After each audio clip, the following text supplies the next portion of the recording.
Salam semuanya, selamat pagi dokter dan teman-teman. Perkenalkan, saya Madi Cindy Astri Pratiwi dengan NIM 2002612050. Saya merupakan dokter muda di Departemen Anestesi dan Terapi Intensif FK Unif RSUP Salang Denpasar, yang mana pada kesempatan kali ini saya akan mempresentasikan mengenai perioperatif medicine. Sebetulnya, apa itu perioperatif medicine? Perioperatif medicine merupakan persiapan pasien yang menjalani pembedahan, baik itu sebelum, saat, atau setelah prosedur, dengan tujuan untuk mencapai kondisi yang ideal bagi pasien. Perlu digarisbawahi bahwa ideal bukan berarti kita mencari kondisi yang normal pada manusia. Seperti contohnya, pasien yang sudah mengalami hipertensi kronis, maka kita patut untuk telusuri apakah pasien meminum obat secara rutin atau tidak. Karena pasien dengan pengobatan yang rutin atau sudah terkontrol dengan baik, sekalipun kita dapatkan tekanan darahnya cukup tinggi pada saat pemeriksaan, maka pasien tersebut masih dalam kondisi yang ideal untuk operasi. Lalu, apa saja tahapan dari perioperatif medicine? Ada 3, yaitu preoperatif atau sebelum operasi, intraoperatif yaitu pada saat dilakukannya operasi, dan postoperatif atau pasca operasi. Preoperatif merupakan langkah awal dari tindakan anestesia pada pasien yang menjalani operasi. Sementara itu, intraoperatif merupakan kondisi di mana pasien sedang menjalankan operasi hingga pasien menuju ke ruang pulih sadar. Sementara yang ketiga, yaitu postoperatif, merupakan suatu kondisi di mana pasien sudah berada di ruang pulih sadar dan pasien sadar betul hingga dibawa nanti ke ruang rawat inap. Namun, pada kesempatan kali ini, kita akan lebih fokus membahas mengenai preoperatif. Tujuan dari preoperatif itu membentuk hubungan dokter dan pasien. Hubungan yang baik akan membentuk kepercayaan pasien terhadap dokter. Kemudian mengetahui status fisik pasien preoperatif sehingga kita dapat mengantisipasi hal-hal yang mungkin saja terjadi pada saat operasi. Kemudian mengetahui dan menganalisis teknis anestesi, apakah pasien memerlukan anestesi umum, lokal, atau regional. Kemudian mengidentifikasi faktor penyebab operasi, memberikan edukasi dan inform konsen pada pasien, seperti contohnya memberikan informasi baik itu teknik pembedahan secara umum, kemudian teknik anestesi yang akan dipilih, kemudian teknik pada saat intraoperatif hingga postoperatif nantinya. Kemudian tujuan lainnya itu mengurangi tingkat morbiditas dan mortalitas selama operasi, dan yang terakhir adalah menentukan rencana perawatan pasca operasi. Sebagai salah satu contohnya, yaitu menentukan berapa lama pasien harus dilakukan rawat inap di rumah sakit. Kemudian untuk tata laksanaan dari preoperatif ini juga memiliki beberapa langkah, yaitu, rapor dan anamnesis, selanjutnya pemeriksaan fisik dan penunjang, dilanjutkan dengan asesmen atau penilaian resiko, lalu inform consent, persiapan pasien, hingga dilakukannya premedikasi sebelum operasi. Yang pertama adalah raport. Raport adalah salah satu langkah preoperatif untuk membangun hubungan dengan pasien untuk mendapatkan kepercayaan dari pasien. Raport ini membutuhkan skill komunikasi dan profesionalisme. Jadi bagaimana kita menjelaskan baik itu dari pembedahan hingga risiko yang mungkin akan terjadi secara profesional, dan tentunya karena kita sering berhadapan dengan masyarakat umum, maka gunakan bahasa seawam mungkin sehingga pasien akan lebih mengerti terhadap apa yang kita jelaskan. Kemudian dari rapor ini juga kita akan mengasah kemampuan untuk menjelaskan rencana anestesi dan juga untuk mengetahui riwayat dari pasien. Yang mana tujuan utama dari rapor ini adalah untuk mengurangi kecemasan pada pasien, karena seringkali ditemukan beberapa pasien mengalami kecemasan yang cukup tinggi sebelum dilakukannya operasi. Selanjutnya adalah anamnesis. Anamnesis ini mengikuti kaidah Secret Seven dan Basic Four. Basic Four yang pertama adalah riwayat penyakit sekarang, mengikuti kaidah Secret Seven. Pertama, lokasi. Pasien akan ditanyakan di mana lokasi keluhannya, apakah melibatkan beberapa regio atau tidak, kemudian apakah ada pencalaran dari keluhannya atau tidak. Kemudian dari onset, pasien akan ditanyakan sudah sejak kapan mengalami keluhannya dan sudah berapa lama. Kemudian dari kronologis, kita akan mengetahui bagaimana awal mula cerita pasien bisa mendapatkan keluhan tersebut. Kemudian dari kuantitas ini berkaitan dengan frekuensi keluhan seperti seberapa sering pasien mengalami keluhan tersebut, kemudian apakah keluhan hilang timbul atau terus-menerus, dan dalam satu hari bisa berapa kali pasien mengalami keluhan tersebut.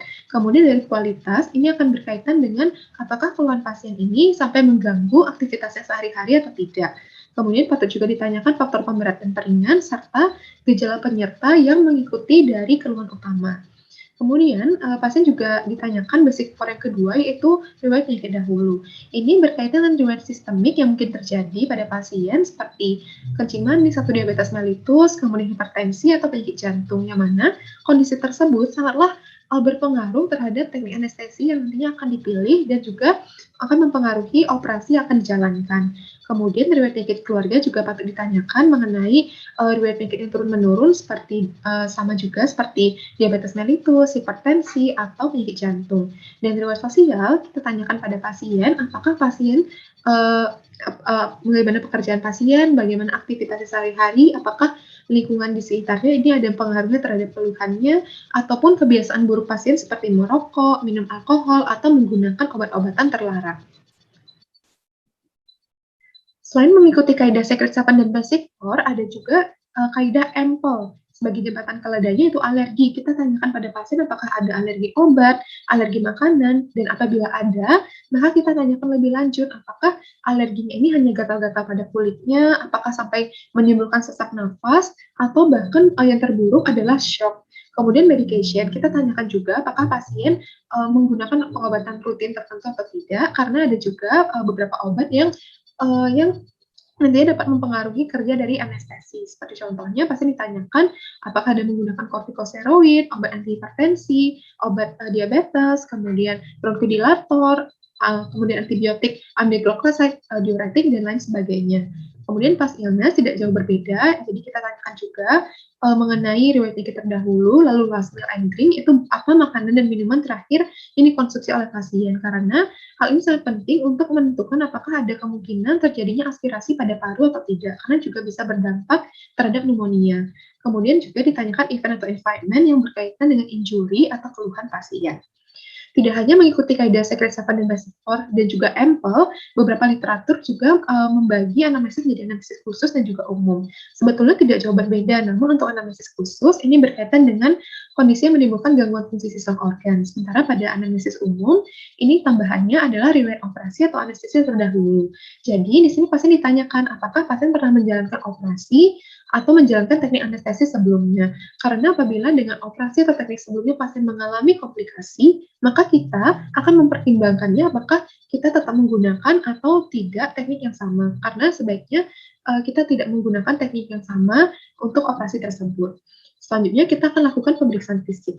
Pemeriksaan fisik ini terdiri atas kesadaran yang bisa dinilai dengan Glasgow Coma Scale atau GCS dengan nilai dari eye, verbal, dan juga motorik dari pasien secara kuantitatif. Kemudian tanda vital kita cek dari tekanan darah, frekuensi nafas, nadi, suhu tubuh, dan juga nyeri. Selanjutnya dari RW, kita akan membahas lebih lanjut mengenai Malapati score dan juga Lemon kriteria. Kemudian status gizi seperti berat badan, tinggi badan, dan juga BMI ini sangat penting untuk melakukan asesmen resiko dan juga untuk menilai ataupun menghitung dosis obat yang diperlukan. Kemudian untuk pemeriksaan fisik umum ini terdiri dari ujung kepala hingga ujung kaki, baik itu secara psikis, sistem saraf, respirasi, hemodinamik, penyakit darah, gastrointestinal, hepatobiliar, urogenital, metabolik dan endokrin, otot rangka, integumen, dan juga fatal. Fatal ini merupakan kelainan anomali yang ditemukan pada pasien bayi. Dengan singkatannya itu V, vertebral anomaly, A, anal atresia, C, cardiovascular abnormality, TE, tracheoesophageal fistul, R, renal anomaly, dan L, limb defects. Kemudian masih dalam pemeriksaan fisik, kita akan membahas mengenai pemeriksaan RW. Seperti dengan slide sebelumnya, untuk pemeriksaan RW ini menggunakan kriteria lemon. Apa saja itu lemon? L, look externally, jadi kita melakukan inspeksi pada wajah pasien, apakah ada trauma pada wajahnya, kemudian large incisor, kemudian kumis atau jenggot, dan juga lidah yang ukurannya besar. Kemudian E, evaluasi dengan 3-3-2 rule, yaitu kita ukur jarak dari insisornya, umumnya 3 ruas jari, kemudian head to mental distance, yaitu dengan 3 ruas jari juga, dan thyroid to mouth distance dengan 2 ruas jari. Kemudian M, yaitu malampati, jadi kita akan menghitung skor dari malampati yang akan kita bahas pada slide selanjutnya. Kemudian O, obstruksi, jadi kita nilai apakah ada kondisi yang menyebabkan obstruksi saluran pernafasan seperti epiglotitis, peritonsillar abses, atau bahkan trauma. Dan yang terakhir, N adalah neck mobility. Jadi, kita nilai apakah pasien ada keterbatasan dari gerakan lehernya, apakah pasien ada cedera cervical, ataupun spasme pada otot lehernya. Yang mana pada masing-masing kriteria ini memiliki poin 1. Apabila semua terpenuhi, maka totalnya adalah 10. Untuk interpretasinya, nilai yang lebih dari sama dengan 3 menunjukkan pasien akan memiliki kemungkinan sulit untuk dilakukannya intubasi. Baik, berikut ini merupakan Mallampati score pada gambar di sisi kiri. Untuk menilai Mallampati score ini, pasien diposisikan duduk senyaman mungkin dengan mata pasien dan mata pemeriksa yang sejajar. Kemudian pasien diminta untuk membuka mulutnya selebar mungkin dan mengeluarkan lidahnya. Kemudian tanpa bersuara. Kemudian kita akan menilai bagaimanakah kelas dari Mallampati score tersebut. Kelas 1, apabila kita dapat melihat secara gamblang, baik itu soft palate, uvula, fauces, kemudian concealer pilarnya juga terlihat secara jelas. Kemudian kelas 2, apabila kita dapat melihat dari soft palate, kemudian uvula dan fauces, namun untuk pilar konsilnya tidak tervisualisasi dengan jelas. Untuk kelas 3, apabila kita hanya melihat basis uvulanya saja, sementara untuk soft palate atau hingga concealer pilarnya juga tidak tervisualisasi dengan jelas. Kemudian untuk kelas 4, ini merupakan kelas yang terakhir yang mana uvulanya saja tidak dapat tervisualisasi dengan baik. Untuk Mallampati score ini, kelas 1 dan 2 merupakan kelas yang masih dikategorikan mudah untuk dilakukannya intubasi. Sementara untuk kelas 3 dan 4 sudah berpotensi sulit dilakukannya intubasi. Selanjutnya, pada gambar yang kanan adalah 3-3-2 rule. Gambar yang A adalah jarak antara insisor dengan 3 ruas jari untuk menilai bagaimanakah akses airway dari pasien. Kemudian gambar yang B yaitu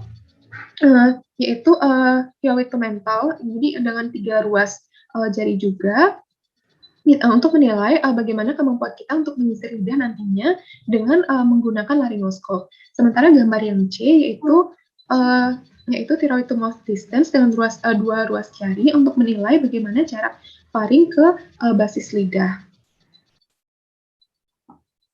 Setelah kita melakukan anamnesis dan pemeriksaan fisik, apabila diperlukan evaluasi lebih lanjut, maka kita bisa lakukan pemeriksaan penunjang. Namun, pemeriksaan penunjang ini harus dipikirkan secara matang. Adapun pemeriksaan rutin, yaitu darah lengkap seperti hemoglobin, hematokrit, leukosit dan hitung jenis, trombosit, masa perdarahan, dan masa pembekuan, ini penting sekali karena apabila pasien dengan hemoglobin atau hematokrit yang rendah, maka ada juga indikasi untuk dilakukannya transfusi. Kemudian urin, kita lakukan pemeriksaan fisik urologi, kemudian kimiawi dan juga sedimen urin. Lalu dari pemeriksaan khususnya dapat berupa laboratorium lengkap, baik itu fungsi hati seperti SGOT, SGPT, fungsi ginjal seperti bun kreatinin, analisis gas darah, elektrolit, hematologi dan faal hemostasis lengkap. Kemudian dari pemeriksaan radiologi dapat berupa foto toraks, kemudian IVP dan indikasi dan juga modalitas lainnya seperti contohnya MRI untuk menilai soft tissue, kemudian CT scan apabila pasien ada fraktur, dan juga ada modalitas lainnya seperti BNO atau BOF.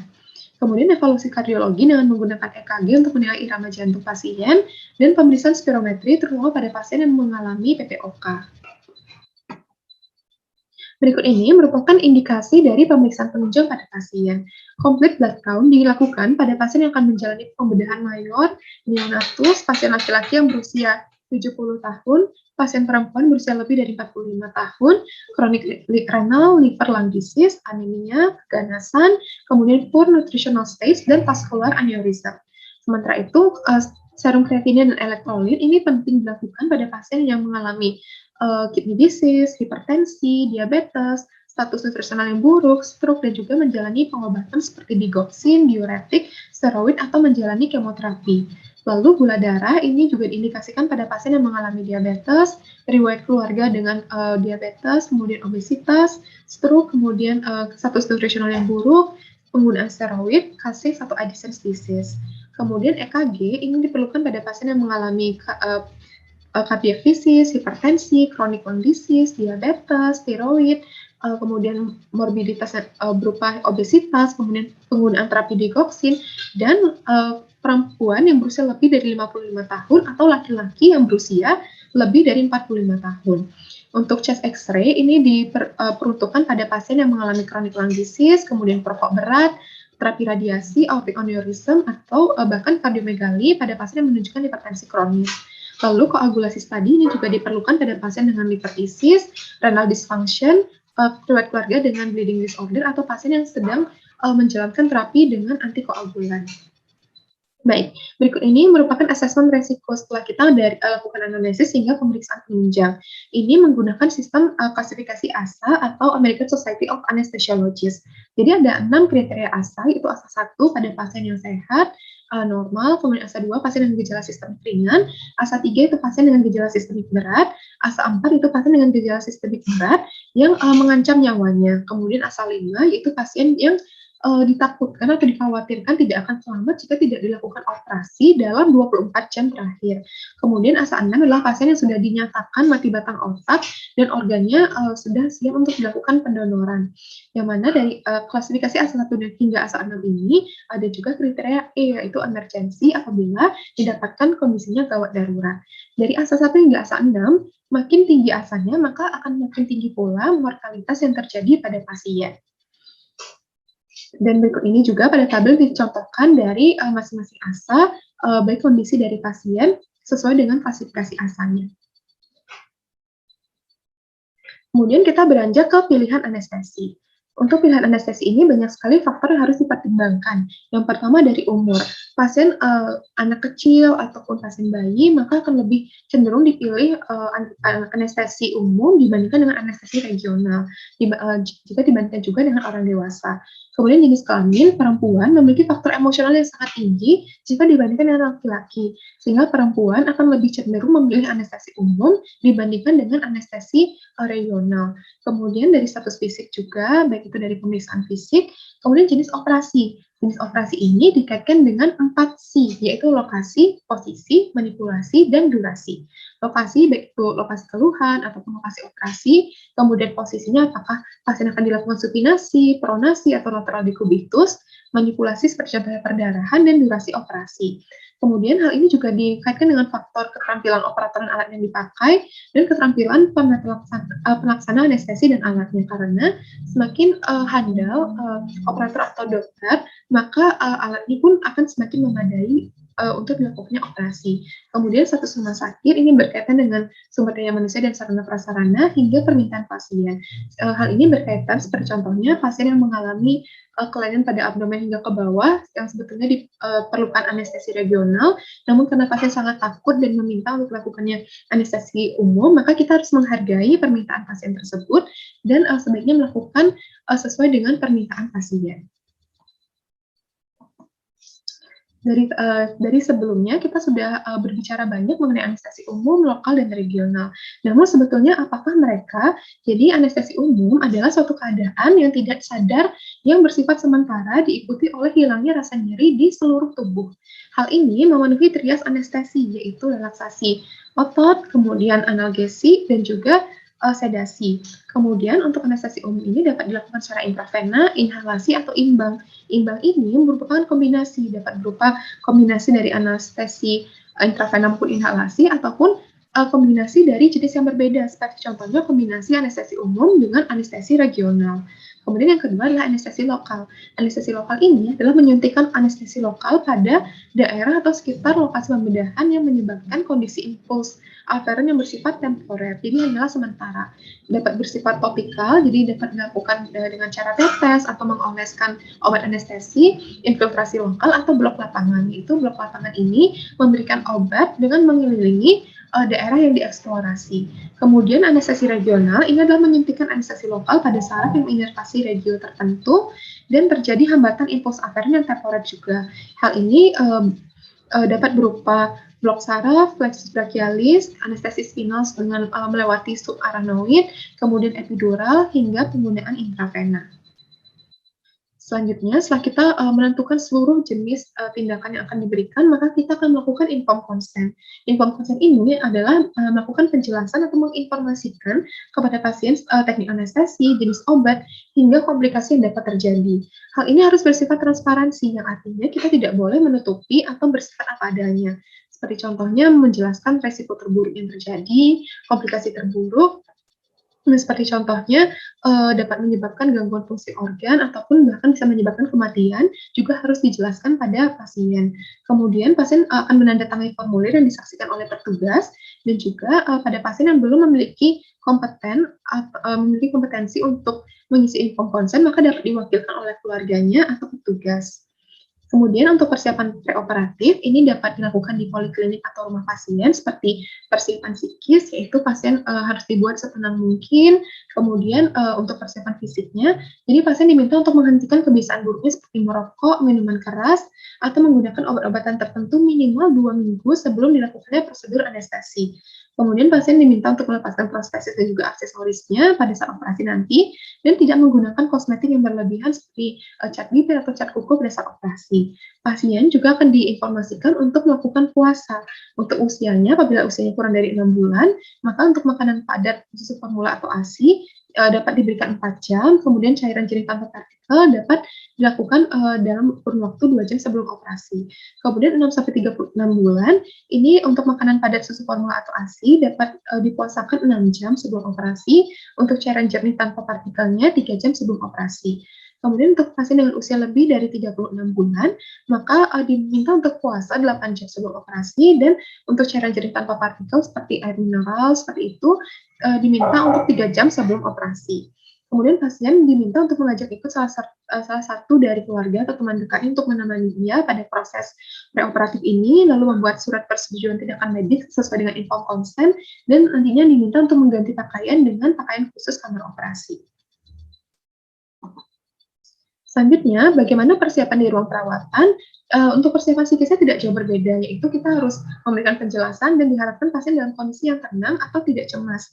Apabila pasien dalam kondisi yang tidak tenang atau stres berlebihan, maka dapat diberikan obat sedatif, terutama pada pasien yang tidak kooperatif juga, seperti pasien anak-anak.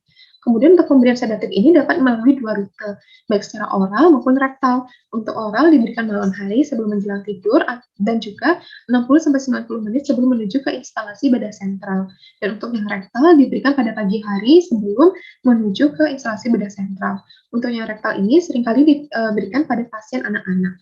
Untuk pemeriksaan fisik, persiapan fisiknya juga tidak jauh berbeda pada saat di poliklinik atau rumah. Dan untuk tambahannya di sini adalah persiapan lain yang bersifat peranestesia seperti transfusi, dialisis, fisioterapi, ataupun persiapan lainnya yang berkaitan dengan prosedur sebelum melakukannya anestesi. Selanjutnya adalah persiapan di ruang persiapan IBS atau instalasi bedah sentral.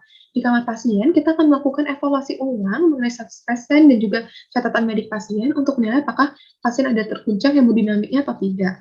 Kemudian konsultasi apabila diperlukan, lalu ganti pakaian dengan pakaian khusus operasi, dan memberikan premedikasi. Untuk premedikasi ini kita akan bahas mengenai untuk slide selanjutnya. Baik, ini merupakan premedikasi. Premedikasi ini bertujuan untuk menimbulkan suasana nyaman bagi pasien, memudahkan dan memperlancar induksi, mengurangi dosis obat anestesi, menekan refleks yang tidak diinginkan, dan menekan dan mengurangi sekresi kelenjar. Tujuan utama dari premedikasi ini tentunya adalah meningkatkan kualitas pada saat diberikannya anestesi, sehingga nantinya premedikasi ini dapat mengurangi kecemasan hingga mengurangi intensitas nyeri pada pasien. Berikut ini merupakan contoh-contoh obat dari premedikasi, yaitu ada sedatif seperti diazepam, difenhidramine, promethazine, midazolam, kemudian analgetik opiat seperti petidin, morfin, fentanyl, dan juga ada analgetik non-opiat, kemudian antikolinergik seperti sulfasalafin, kemudian antiemetik seperti ondansetron, kemudian metoclopramid, dan profilaksis dari aspirasi seperti simetidin, ranitidin, dan antacid. Dan untuk dosisnya masing-masing dapat dilihat pada tabel sebagai berikut. Apabila obat diberikan secara per oral, maka sebaiknya diberikan 60-90 menit sebelum dilakukannya induksi. Kemudian apabila secara intramuskuler, maka diberikan 30-60 menit sebelum induksi, dan apabila diberikan secara intravena, maka sebaiknya dilakukan 1 hingga 5 menit sebelum induksi.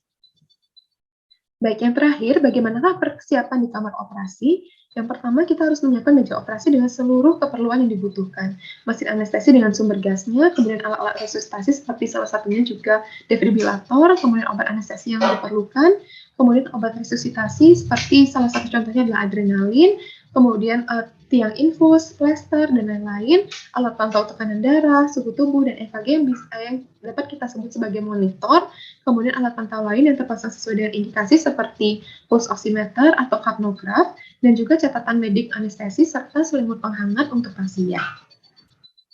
Berikut ini merupakan gambar dari persiapan ataupun kondisi di ruang operasi. Baik, berikut ini merupakan sumber pustaka yang digunakan untuk menyusun presentasi mengenai perioperatif medicine, terutama preoperatif. Baik, demikianlah presentasi yang dapat saya sampaikan. Mohon maaf apabila ada kesalahan yang disengaja maupun tidak. Semoga presentasi ini dapat bermanfaat untuk kita semua. Sekian dari saya, terima kasih banyak.